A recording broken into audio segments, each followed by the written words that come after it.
अल्लामा इकबाल ने कहा ना, तुम दिए बादे मुखालिफ से ना घबराए उकाब। जब हवा चलती है ना उल्टी, तो शाहीन जो परिंदा होता है वो घबराता नहीं है।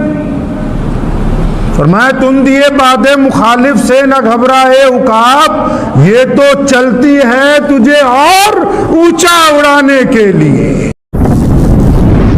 अल्लाहु अकबर। हमारे दीन में हर बात को इंसान को खुल के समझाया गया। अल्लाह के प्यारे नबी हज़रत मोहम्मद रसूलुल्लाह सल्लल्लाहु अलैहि वसल्लम ने हमें तरबियत दी है कि जब परेशानी आए, जब दुख आ जाए, जब आपको ऐसा लगने लगे कि अब जिंदगी का आगे का रास्ता खत्म है, जब घर की परेशानियां, कारोबार की परेशानियां, अक़वाम आलम की परेशानियां आपको ये यकीन दिलवा दें कि बस अब मामला खत्म है, अब ये जो हमने निज़ाम बनाया, जो हमने अपनी जिंदगी का दायरा शुरू किया, जो हमने सोचा था, हमने जिस टारगेट को अचीव करना था कि शायद अब वो मुकम्मल नहीं होगा, जब तमाम मायूसियां इंसान को घेर लेती हैं, तब मेरे रसूल ने फरमाया कि मायूसी तो कुफ्र है।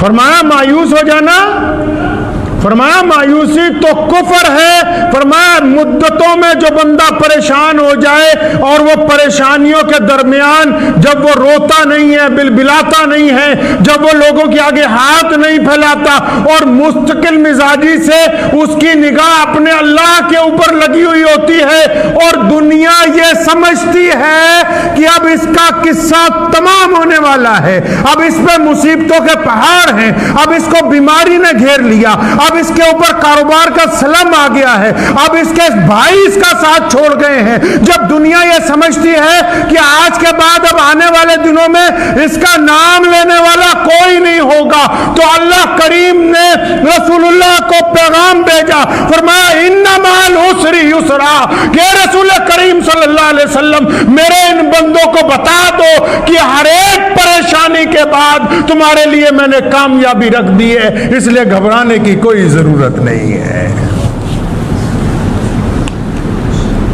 मुश्किलें इंसान के साथ चलती। जब आटा गूंदा था मिट्टी का, खमीर बनाया बंदे का, मुफस्सिरीन ने लिखा है कई 100 साल उस पे गमों की बारिश होती रही।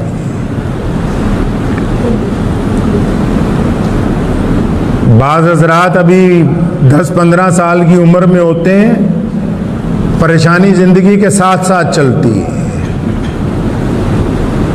कभी यारों दोस्तों का दुख चलता है, कभी कमाई ना होने का दुख चलता है, कभी बहन का दुख मिल जाता है, किसी को बेटी का दुख मिलता है, किसी को बीवी की तरफ से दुख मिल जाता है, किसी की औलाद नहीं होती तब वो दुखी हो जाता है, किसी की होती है फरमा बरदार नहीं होती तब वो दुखी हो जाता है, कोई बीमारी के अंदर परेशान हो जाता है तब वो दुखी हो जाता है। अलग अलग तरह का दुख जो है वो इंसान के साथ साथ चलता है सारी जिंदगी। अब बंदा को कैसा होना चाहिए? इस्लाम ने क्या कहा, बंदा कैसा हो? ये दुख तो जिंदगी के साथ साथ चलते रहेंगे, क्या वो रोता रहे? क्या वो लोगों के आगे जाके बस अपने दुखड़े ही सुनाता रहे? राबिया बसरी बहुत बड़ी वली गुजरी, उनके पड़ोस में एक नौजवान रहता था। एक दिन बीमार हो गया, मिला, कहने लगा हजरत जी मैं परेशान हो गया हूँ, मेरे दर्द हो गया पैर में। फरमाया उम्र कितनी है? कहने लगा 35 साल। कहती 35 साल में कितनी तकलीफें आई? कहते ये पहली तकलीफ है। तो फरमाया कि कभी 35 साल में जो आराम की नींद सोए, 35 साल में जो इज्जतों का मजा लूटा, 35 साल में जो अल्लाह की नेमतें हासिल की, क्या कभी उनका जिक्र भी ऐसे किया कि आज इस तकलीफ का जिक्र कर रहे हो?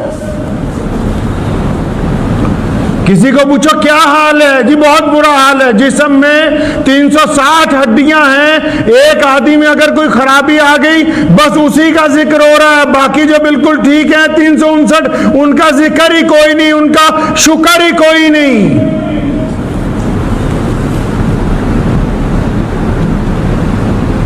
अल्लाह ताला को बंदा वो चाहिए जो अल्लाह का शुक्रगुजार बंदा हो।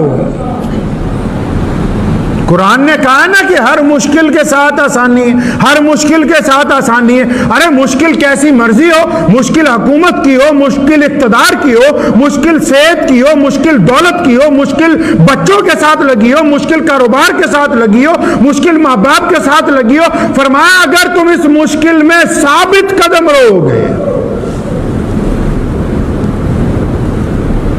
और जब मुश्किल आती है ना तो मुश्किल भी नेमत है।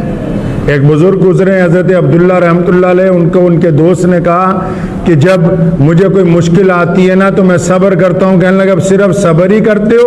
मैं तो ऐसा नहीं करता, मुझ पर जब मुश्किल आती है तो मैं अल्लाह का शुक्र अदा करता हूँ कि या अल्लाह जितनी तूने मुझे नेमतें अता की हैं ये भी तेरी उन नेमतों में से एक नेमत है। कि जब मुश्किल आती है तो फिर बंदा रो के अपने रब से गुफ्तगू करता है। दुनिया की जो चीजें जब कभी इनसे पूछो तो सही कि ये इस मुकाम तक पहुंची कैसे हैं, जितने बड़े लोग हैं उनसे भी पूछो इस मुकाम तक पहुंचे कैसे। गंदम का एक दाना है, कभी उससे पूछो भी तू इतनी इज्जत पा गया है कि आज तू महलों के दस्तरखान पे भी है, गरीब के रोटी का भी तू हिस्सा है, तू वलियों की जुबान के अंदर भी जा रहा है, पेट के अंदर जा रहा है, तू दौलतमंदों की भी जा रहा है, तो पता लगेगा। वो कहता कि पहले मुझे रौंदा गया मिट्टी के अंदर, मुझे मिट्टी के अंदर रौंदा गया, मेरा वजूद जो है वो कुछ नहीं था। रौंदने के बाद फिर मुझे पानी में डाल दिया गया, एक वक्त उसी के अंदर गुजर गया, फिर मेरे पे हरियाली आ गई। हरियाली आने के बाद फिर इस बात का इंतजार किया गया कि धूप की तपिश से मैं बिल्कुल सूख के लाल हो जाऊं। तपिश की लाली के बाद फिर मेरी रगों को काट दिया फसल के जरिए, फिर मार पिटाई करके मेरे दाने अलग किए गए, फिर मुझे धोया गया, सुखाया गया, उसके बाद मुझे चक्की के 2 पासों में पीसा गया है। इतनी मुश्किलात से गुजरने के बाद मैं इंसान के जिस्म का हिस्सा बना हूं। तो आप क्या समझते हैं परेशानी इसलिए आती है कि बंदा खत्म होने वाला है? नहीं, परेशानी अल्लाह की तरफ से तब आती है जब बंदे को यह दिखाना हो कि आ देख अब दुनिया वाला कोई नहीं है तेरे साथ। जब दुखों का मदावे की बात आती है तब यह पता लगता है अपने कौन है, पराए कौन है। दिल में दर्द किसके होता है, पेट में मुस्कुराता कौन है।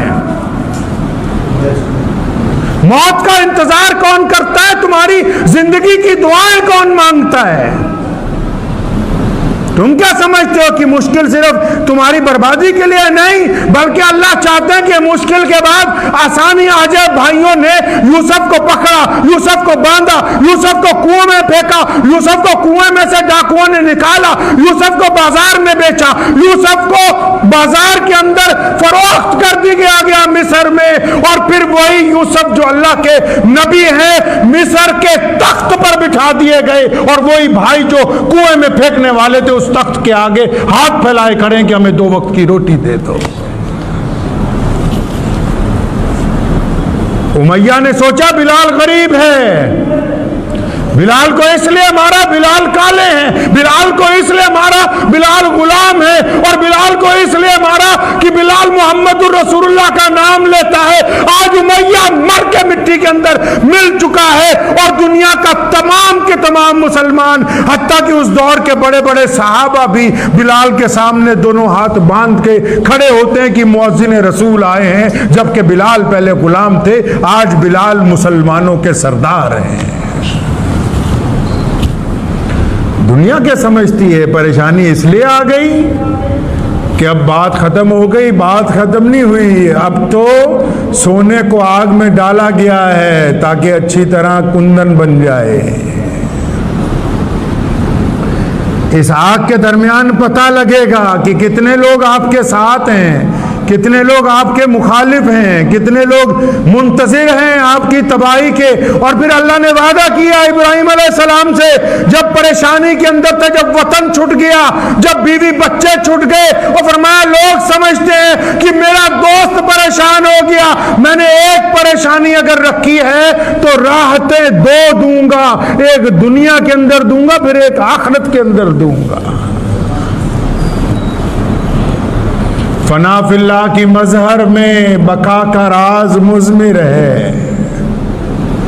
फना फिल्लाह की मजहर में बका का राज मुज़मिर है। जिन्हें मरना नहीं आता उन्हें जीना नहीं आता। अल्लामा इकबाल ने कहा ना, तुम दिए बादे मुखालिफ से ना घबराए उकाब। जब हवा चलती है ना उल्टी, तो शाहीन जो परिंदा होता है वो घबराता नहीं है। फरमाया तुम दिए बादे मुखालिफ से न घबराए उकाब, ये तो चलती है तुझे और ऊंचा उड़ाने के लिए। ये अल्लाह का निजाम है।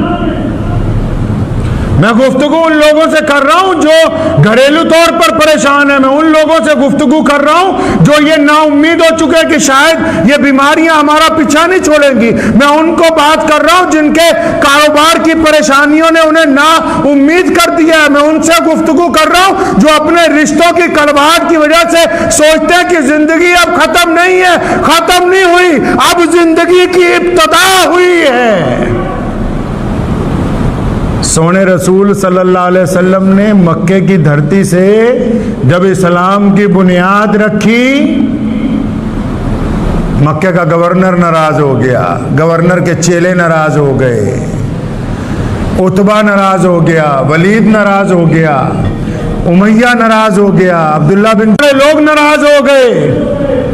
और लोग समझते थे कि ये पूरे मक्के वाले रसूलुल्लाह के मुखालिफ हो गए, अब कुछ नहीं बन सकता है।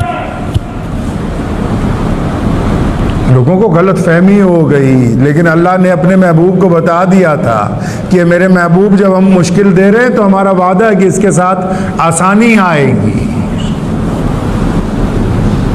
कई लोग जिंदगी से नाउम्मीद हो जाते हैं। इस्लाम ने कहा नाउम्मीदी कुफ्र है। और फिर अल्लाह ने कुरान पाक में वादा फरमाया इन्नल्लाह मअस साबिरीन। अब ये आयत पढ़ते सारे ही हैं, गुफ्तगू सारे ही करते हैं कि सब्र कर लो, सब्र कर लो। कुरान में अल्लाह ने कहा सब्र कर लो, ये नहीं कहा सब्र करो। पहले कुरान की गुफ्तगू को समझें, अल्लाह के पैगाम को समझो। सब्र करने के लिए नहीं कहा, फरमाया अगर तुम सब्र कर लो, अल्लाह फरमाता फिर मैं तुम्हारे साथ हूं।